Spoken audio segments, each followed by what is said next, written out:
কেরালায় এসআইআর এর সময়সীমা আরও দুদিন বাড়ানোর নির্দেশ। 18 ডিসেম্বরের পর আরও দুদিন বাড়ানোর নির্দেশ সুপ্রিম কোর্টের। কেরালায় এসআইআর এর সময়সীমা আরও দুদিন বাড়ানোর নির্দেশ দেওয়া হয়েছে। এই নির্দেশ দিয়েছে সুপ্রিম কোর্ট। কেরালায় এসআইআর এর সময়সীমা আরও দুদিন বাড়ানোর নির্দেশ। 18 ডিসেম্বরের পর আরও দুদিন বাড়ানোর নির্দেশ সুপ্রিম কোর্টের।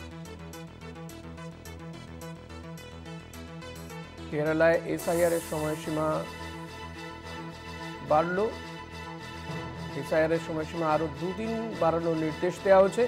দেশের শীর্ষ আদালত এই নির্দেশ দিয়েছে।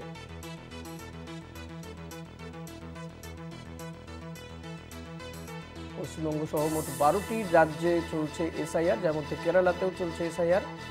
18 ডিসেম্বরের পরে আরো দুদিন বাড়ানোর নির্দেশ দেওয়া হয়েছে। সেখানে সুপ্রিম কোর্ট এই নির্দেশ দিয়েছে বলে জানা যাচ্ছে।